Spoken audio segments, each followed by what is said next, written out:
O, live on ஆயிடுச்சா? ஆமாம். Okay, வணக்கம் பிரதர் அண்டு மக்கள் எல்லாருக்குமே வணக்கம். ஃபஸ்ட்டு ஆரம்பிக்கிறதுக்கு முன்னாடி எல்லாருக்கும் ஒரு பெரிய தேங்க்ஸ் சொல்லிடணும். ஏன்னா நானே வீடியோ போடணும்னு நினச்சிட்டு இருந்தேன், பட் அது சில காரணங்களால் போட முடியாமல் போச்சு. ஸோ அதுக்கப்புறம் ஃபஸ்ட்டு நான் வந்து மக்கள்கிட்ட பேசுகிறது இது. ஸோ ரொம்ப ரொம்ப தேங்க்ஸ். வெளில வந்து பயங்கர சப்போர்ட் கொடுத்துருந்தீங்க, எல்லாத்தையுமே பார்த்தேன். ஸோ அதுக்கு எல்லாருக்குமே ரொம்ப ரொம்ப ரொம்ப தேங்க்ஸ். எப்படி இருக்கீங்க? ஓகேண்ணா, ஒரே ஒரு குறை, மற்றபடி ஓகே. பிக் பாஸ் வீட்டை விட்டு வெளில வந்த பிறகு இப்போ உங்களுக்கு எப்படி இருக்கு? வீட்டை விட்டு வெளில வரும்போது இல்லை, ஃபஸ்ட்டு ஒரு 2 நாள் வந்து ஒரு மாதிரி தான் இருந்தது. ஸோ தான் சொன்ன மாதிரி எதிர்பார்க்காத ஒரு விஷயம் நடந்துருச்சுண்ணா. சுத்தமாக எதிர்பார்க்காத விஷயம் தான். நான் ஸ்டேஜில் அங்கே பேசும்போது கூட அதை தான் சொல்லிட்டு வந்தேன், கமல் சார் ஒத்துக்கவே முடியல சார் அப்படின்ட்டு. ஸோ அது வெளில வந்து அப்புறம் ஒரு நாள் 2 நாள் அதை ரியலைஸ் பண்ணி, ஏன்னா கையில் மொபைலும் இல்லை, வெளில எப்படி என்ன ஒன்றுமே தெரில. அதை ரியலைஸ் பண்ணி நம்புறதுக்கு, ஆமாம் நம்ம வெளில வந்துட்டோம், டைட்டில் வின்னர் அப்படின்றது இல்லை அப்படின்னு ரியலைஸ் பண்ணுறதுக்கே ஒரு விஷயம் எடுத்துச்சு. அண்ட் அதுக்கப்புறம் கொஞ்சம் அதான் அந்த 2 நாள் ஒரு மாதிரி இருந்தது. அப்புறம் வந்து அந்த மக்களோட ரெஸ்பான்ஸ்லாம் பார்க்கும்போது எல்லாமே செம்ம பாசிட்டிவ் ரெஸ்பான்ஸ் இருந்தது. ஸோ என்னடா இவ்வளோ பெரிய விஷயம் இருக்குது, நம்ம அதை விட ஒரு பெரிய விஷயம் அச்சீவ் பண்ணியிருக்கோம் அப்படின்றது தோணுனதுனால அப்புறம் இப்போ all is okay, fine. Super. Bigg Boss வீட்டில் யார் உண்மையாக இருக்காங்க, யார் பொய்யா இருக்காங்க, பேரோட சொல்லணும். ஐயா, அது தெரிஞ்சிருந்தா நான் வந்திருக்கவே மாட்டேங்க ஐயா. பேரோட சொல்லணும். இல்லை, உண்மையாக இருக்காங்க பொய்யா இருக்காங்க. நீங்கள் உள்ளே இருக்கும்போது ஒருத்தர் நம்பியிருப்பீங்க, சில பேர் நம்பாமல் இருந்திருப்பீங்க. இப்போ வெளில வந்த பிறகு இவங்க நம்பிட்டுமே, இல்லை இவங்க நம்பாமல் இருந்திருக்கலாம், அந்த மாதிரி. இல்லை அப்படி இது கிடையாது. இவங்க நம்பிட்டோம் ஏன்னா இன்னும் நிறைய விஷயங்கள் கிளாரிஃபை பண்ண வேண்டியது இருக்குது எல்லார்ட்டையுமே. பட் நான் கேமுக்குள்ளே இருந்த வரைக்கும் நம்பக்கூடாதுன்றது, நான் ஆக்சுவலி நம்பினது ஒரு கேங். அவங்களெல்லாம் நான் அந்த சைடு தான். நான் யார் மேலே வந்து ரொம்ப நம்பிக்கையில் ஒருவேளை ஃபேக்காக இருக்காங்களோ, கேம் அதான் விளாட்றாங்களோன்ற மட்டும் நானே வந்து என்னால் ஒட்டவே முடியாது.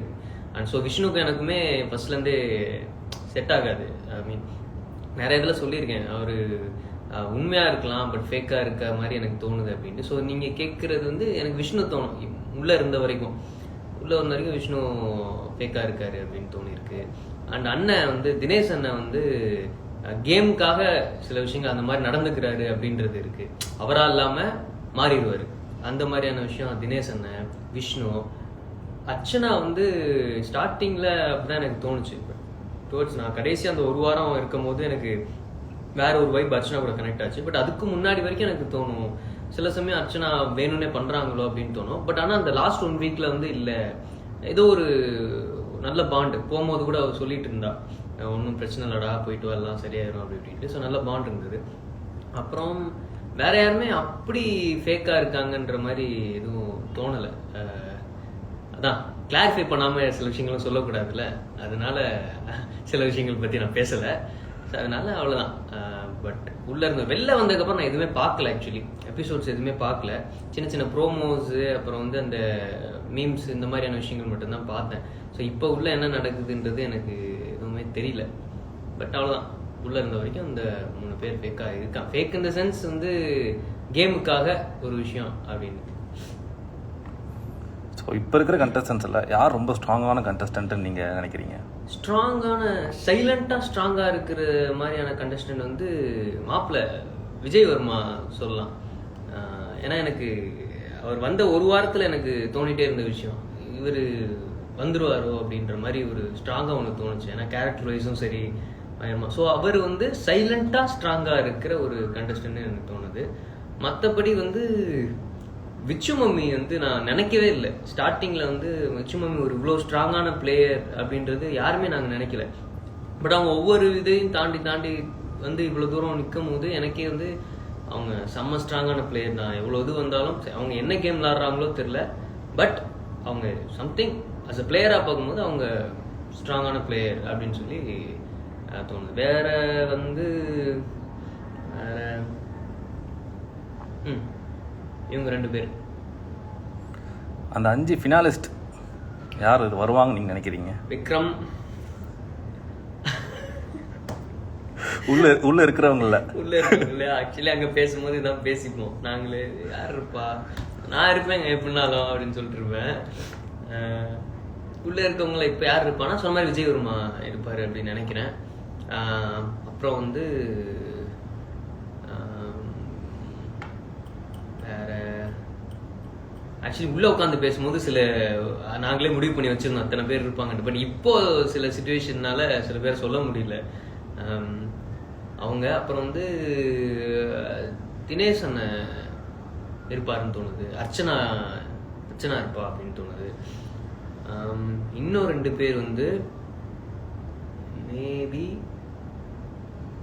மேபி மணி ஐயாவுக்கு வாய்ப்பு இருக்கு. மேபி அவர் வந்துருவாப்புலன்னா. அப்புறம் வந்து மாயா, பூர்ணிமா, நிக்சன் இந்த 3 பேர்ல யாராவது ஒருத்தர் வருவாங்க அப்படின்னு இருக்கு. சூப்பர். கமெண்ட்ல ஃபுல்லா Bigg Boss title winner Saravanan Vikram கமெண்ட்ல கொட்டினே வருது. ஆமா அதுவா ஆக்சுவலி இந்த சீசன்ல எனக்கு பெரிய விஷயம். நான் எனக்கு இதெல்லாம் காட்டுறாங்கன்னு எனக்கு தெரியாது. நான் டெய்லி நைட்டு போய் உட்காந்து சொல்லுவேன், இதெல்லாம் வராதுன்னே நினைச்சிட்டு இருந்தேன் நான். அப்புறம் ஒயில்ட் கார்டு கண்டஸ்டன்ட் அப்புறம் ஹரிஷ் கல்யாண் ப்ரோலாம் வந்து டைட்டில் வின்னர் அப்படின்னும் போது ஐயோ போச்சு எல்லாம் வந்துட்டு இருக்கு போலே அப்படின்னு தோணுச்சு. அப்புறம் அது ட்ராலா மாறிட்டு இருக்குன்னு தெரிஞ்சது எனக்கு. ஆனாலும் வீட்டில் நான் ஆக்சுவலி ஏன் அப்படி சொல்லுவேன் அப்படின்னா வந்து எனக்கு எப்பவுமே இந்த சினி ஃபீல்டு அப்படின்னு சொல்லி தான் ஃபீல்டுன்னு இறங்கினப்ப இருந்தே எனக்கு அந்த பழக்கம் இருக்கு. எல்லாருமே கேட்பாங்க எப்படி என்ன நம்பிக்கையில் ஓடிட்டு இருக்க அப்படின்னு சொல்லி கேட்பாங்க.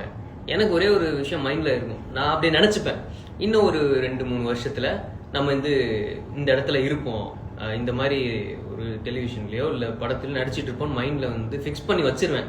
அது அங்கே நடக்க போகுதுன்னு முடிவு பண்ணி வச்சுட்டு அதுக்கப்புறம் அப்படியே அதை நோக்கி போயிட்டு இருப்பேன். ஸோ இது எனக்கு அப்போ இருந்தே இருக்கு. அதே தான் இங்கேயும் எனக்கு பிக் பாஸ்ல நம்ம டைட்டில் வின்னர் போறோம் அப்படின்றத அதை செட் பண்ணி வச்சுக்கணும். அதை நினைச்சிட்டோம்னா அது பாட்டுக்கு அது நம்மளை கூட்டு போகுன்ற ஒரு இதுல தான் இருந்தது. பட் ஆனால் அது ஒரு டைம்ல ட்ரால் ஆச்சு அப்படின்னு தெரிய வரும்போது என்னடா ஓட்டுறாங்களே, உள்ளேயும் ஓட்டுறாங்க, வெளியும் ட்ராலாக தான் இருக்கும் போலன்னு யோசிக்கும் போது, ஆனால் நம்ம அது இதா பண்ணலையே, நல்ல விஷயம் தானே அது, அதை ஏன் இதுக்காக மாற்ற வேணான்ட்டு மறுபடியும் போய் கேமரா முன்னாடி சொல்ல ஆரம்பிச்சிட்டேன். ஐயா நான் கேமரா முன்னாடி வரைக்கும் சொன்னதில்ல, கேமரா முன்னாடி சொல்ல title winner Bigg Boss season 7 title winner Saravanan Vikram நான் மறுபடியும் சொல்ல ஆரம்பிச்சு கண்டினியூ பண்ணிட்டேன். அப்புறம் வெளில வந்து பார்த்ததுக்கு அப்புறம் தான் தெரியுது யாருமே வந்து விக்ரமோட சொல்லும் போதே title winner Saravanan Vikram, title winner விக்ரம்னே தான் போஸ்ட்லாம் வந்தது. எல்லாருமே அது இவ்வளோ தூரம் பாசிட்டிவா மாறி சில பேர்லாம் வந்து இந்த மாதிரி மேனிஃபெஸ்ட் நாங்களும் பண்ணுவோம். என் ஃப்ரெண்ட்ஸ் எல்லாம் சொல்லிட்டு இருந்தானுங்க, டேய் உன்னை பார்த்து நாங்க கத்துக்கிறோம்டா, எங்க கார் பார்க்கிங்க்கு கார் கிடைக்கணும்னா கூட நான் இங்கிருந்து போகும்போது மேனிஃபெஸ்ட் பண்ணிட்டே போவோம்டா அந்த மாதிரி அப்படி இப்படின்னு வானுங்க. ஸோ வந்து அது ஒரு நல்ல விஷயமாவும் ஸ்ப்ரெட் ஆயிடுச்சு. அண்ட் ரொம்ப ஹாப்பியா இருந்தது. கப்பு வாங்கலனாலும் அந்த பேரை வாங்கிட்டோம் அப்படின்னு சொல்லி, ஏன்னா டைப் பண்ணாலே அப்படிதான் வருது. ஸோ அந்த விஷயம் ரொம்ப ஹாப்பியா இருந்தது. ஏன்னா அண்ட் ரீசெண்டா மால் போகும்போது கூட பப்ளிக்ல இருந்து வந்து எல்லாருமே பேசினாங்க, ரொம்ப பிடிக்கும் உங்களை சம்திங் அதெல்லாம் சொல்லிட்டு. ஒருத்தர் ஏங்க டைட்டில் வின்னரா நீங்க கப்பு வாங்கலனாலும் எங்களுக்கு நீங்க தாங்க டைட்டில் வின்னர்னு இப்படி கையை தூக்கிட்டாரு. ஸோ அவங்களோட ரெஸ்பான்ஸ் எல்லாம் பார்க்கும்போது ரொம்ப ஹாப்பியா இருந்தது. அந்த டைட்டில் வின்னர் நம்ம ஆக்சுவலி கப்பு கிடைக்கலனாலும் அப்படி சொன்னது வேற ஒரு விதத்துல நமக்கு ஒரு விஷயம் பண்ணிருக்கு அப்படின்றது ரொம்ப சந்தோஷமா இருந்தது. இப்போவா தான் வீட்டுக்கு வந்து சொன்னேன் நானு, Bigg Boss season 7 title winner Saravanan Vikram அப்படின்ட்டு. அது 2 நாள் அந்த பழக்கம் போவே இல்லை, இப்போதான் நிறுத்தியிருக்கேன். சூப்பர். ஸோ பிக் பாஸ் ஹவுஸில் மொத்தமாக ஓவராலாக ஹெல்மெட் ஆனவங்களும் சரி, உங்களுக்கு பிடிச்ச கண்டஸ்டன்ட்? எனக்கு பிடிச்சதுன்னா ஃபர்ஸ்ட் அக்ஷயா தான், பிளாட்டி. ஸோ எனக்கும் அவளுக்கும் இருந்த பாண்ட் வந்து ஒன்றுமே தெரியாது, ரொம்ப நல்ல பொண்ணுங்க. அண்ட் எங்களுக்கு வந்து ஒரு அண்ணன் தங்கச்சி ஃப்ரெண்ட் அந்த மாதிரி ஒரு பாண்ட் எங்களுக்கு. ஸோ அப்போல்லாம் எனக்கு ரொம்ப பிடிக்கும், அவ்வளோ பிடிக்கும். அண்டு பப்ளு, ஜோவிகா வரும், இதுக்கு 2மே எனக்கு ரொம்ப பிடிக்கும். வேற மற்றபடி எல்லாருமே பிடிக்கும். எதிரிங்கி அப்படிலாம் எதுவுமே கிடையாது. சில விஷயங்கள் கோவம் வரும், பட் இவங்களுக்கு பிடிக்காது ஒதுக்கணும் அப்படின்னு சொல்லி யாரையுமே நாங்கள் நினைச்சதே இல்லை. நினைச்சிருந்தா நல்லா இருந்திருக்கும் சில சமயங்கள்ல, பட் அந்த தாட் நமக்கு வரவே இல்லை எதிரிங்கி அப்படின்னு. ஸோ பிடிக்காத கேட்டகரியிலாம் யாருமே கிடையாது. பிடிச்ச கேட்டகரினா இதுக்கு 2 பேரும் எனக்கு வந்து ரொம்ப பிடிக்கும். அதான். ஒருத்தர் கேட்டிருக்காங்க, நல்ல கேம் விளையாடிருக்கீங்க, வெளில வந்துட்டீங்க. ஸோ இப்போ இந்த ஒரு வாரம் கேம் போயிருக்கோம்ல, அதை பற்றியான வியூ என்னன்னு கேட்குறாங்க. நான் தான் பார்க்கவே இல்லையே. வெளில வந்துட்டு எனக்கு பார்க்க மனசே இல்லை. ஏடா நான் இது போனேன் 24/7 பார்த்துட்டு இருந்தேன். அது பார்க்கும்போது நைட்டு போய் பார்க்கும்போது எப்பவுமே நைட்டை 3 மணி வரையும் அங்கே இருப்பேன். அங்கே பார்த்தா 12 மணி 1 மணிக்கு எல்லாம் தூங்கிட்டானுங்க. 1 மணி நேரம் அங்கே இருந்துருந்தா அங்கே சுற்றிட்டு இருந்திருப்போமே. அந்த கூட்டத்தை பார்க்கும்போதே அங்கே நம்ம இல்லையேன்ற மாதிரிலாம் தோண ஆரம்பிச்சு. பெருசாக எதுவுமே பார்க்கல. நான் அந்த ஆடியன்ஸோட ரெஸ்பான்ஸு, மீம்ஸு இதெல்லாம் கொஞ்சம் அப்படியே பார்த்துட்டு இருந்தேன். இதாக பார்க்கலான்ட்டு. அது மட்டும் இல்லாமல் டிக்கெட் டு ஃபினாலே டாஸ்க் வேறு போயிட்டுருக்கா. நான் ரொம்ப நாளாக வெயிட் பண்ணிட்டு இருந்த ஒரு விஷயம் அது, டிக்கெட் டு ஃபினாலே டாஸ்க்கு. அது வந்து எப்படியாவது அடிச்சிடணும், ஜெயிச்சிடணும் விளாண்டு அப்படின்னு பயங்கர டாஸ்க்னா எனக்கு ரொம்ப பிடிக்கும். ஸோ இந்த டாஸ்க்காக வெயிட் பண்ணிட்டே இருந்தேன். ஸோ நான் வெளில வந்ததுக்கப்புறம் இப்போ அது போயிட்டுருக்கா. அது ஐயோ நம்ம இல்லாமல் போயிட்டோமே அப்படின்ற ஒரு விஷயம். அதனாலேயே நான் கொஞ்சம் அது பார்க்கல, எபிசோட்ஸ்லாம் இன்னும் பார்க்கல. அதனால என்ன போயிட்டுருக்கு அப்படின்றது தெரியல. பார்ப்போம். உங்களோட அடுத்த பிளான் என்னவா இருக்கும்? அடுத்த பிளான் வந்து கமல் சார்கிட்ட சொன்னதான். ஸோ அதுக்காக முயற்சி பண்ணி சினிஃபீல்டு மூவிஸ் ட்ரை பண்ணிகிட்ருக்கேன். அண்டு அதான் மூவிஸ் ட்ரை பண்ணிகிட்ருக்கேன். ஸோ எவ்வளோ ஸ்பீடாக கொஞ்சம் கூட எல்லாம் சில பேர்லாம் கொஞ்சம் ரெஸ்ட் எடுத்துகிட்டு அப்புறம் ட்ரை பண்ணுங்கள், வீட்லேயே தான் சொன்னாங்க. கொஞ்சம் கேப் விட்டுட்டு எங்கேயா போயிட்டு வா, போயிட்டு வந்துட்டு அதுக்கப்புறம் ட்ரை பண்ணு அப்படின்னாங்க. எனக்கு அது முடியல. நான் தான் வந்த அன்னைக்குலேருந்தே எனக்கு அது திருப்பி ஓட ஆரம்பிக்கணுன்றது தான் மைண்டில் இருக்குது. இது கிடைக்கல, இதை விட ஒன்று பெருசாக பண்ணிடணும். இன்னொன்று கமல் சார்கிட்ட ஒரு விஷயம் நம்ம முன்னாடி சொல்லியிருக்கோம், அதையும் செஞ்சு காட்டணும் அப்படின்னு சொல்லி ஒரு விஷயம் ஓடிட்டு இருந்து. ஸோ அடுத்து மூவி ஒர்க்கு ஸ்டார்ட் பண்ணிட்டேன். மூவி ட்ரை பண்ணி அந்த விஷயங்களில் இறங்கி அப்படியே போயிட்டுருக்கேன். கேப் விட வேணாம், அப்படியே இறங்கிடுவோம் அப்படின்ட்டு. ஸோ அதான் அடுத்து ஏதோ ஒரு மூவியில் நீங்கள் வந்து டைட்டில் மேட்ச் சரண் விக்ரமா பார்க்கலாம். சிறப்பு. So we are done. மக்களுக்கு என்ன சொல்ல ஆசைப்படுறீங்க? மக்களுக்கு நம்ம எதுவுமே சொல்ல தேவையில்லை, அவங்க தான் நமக்கு தான் சொல்லணும்னு நினைக்கிறேன். ஆனால் எனக்கு நான் பர்சனலாக நான் சொல்ல வேண்டியது, நான் முன்னாடி சில நெகட்டிவான விஷயங்கள்லாம் இருந்துச்சு அப்படின்னு சொல்லி கேள்விப்பட்டேன், சில விஷயங்கள் பார்த்தேன். பட் ஆனால் அது ஒரு கட்டத்தில் வந்து பாசிட்டிவாக மக்கள் ஏற்றுக்கிட்டாங்க என்ன. ஸோ அதுவும் பார்த்தேன். அண்டு வெளில வந்ததுக்கப்புறம் அவங்களோட ரெஸ்பான்ஸ்லாம் பார்க்கும்போது ரொம்ப ஹாப்பியாக இருந்தது. அதாவது மேபி ஒரு டிப்ரெஷன் ஸ்டேஜில் இருக்கும் போது இவங்களோட ஒரு சின்ன மெசேஜ், ஒரு சின்ன அந்த எடிட்டு, நிறைய பேர் ஃபேன்ஸாக இருக்கட்டும் எல்லாருமே மெசேஜ் பண்ண ட்விட்டரில் அதில் எல்லாம் மெசேஜ், இது அப்படியே ஒரு மனுஷனை மாற்றிருச்சு. அது செம்ம மேஜிக்காக இருந்தது. நான் இதுலேருந்து வெளில வர ரொம்ப நாள் ஆகும் அப்படின்ற மாதிரி அப்படி யோசிச்சுட்டு இருந்தேன். ஒரு மாதிரி போட்டு இதாக்கிருமோ இது அப்படின்ட்டு. பட் மேஜிக், அவங்க பண்ண மெசேஜ், அவங்க சொன்ன விஷயம், இது எல்லாமே டப்புன்னு ஒரு 2 நாள் அப்படியே மாற்றிருச்சு. மாற்றிட்டு பாசிட்டிவாக எப்போவுமே எனக்கு அது இருக்கும்.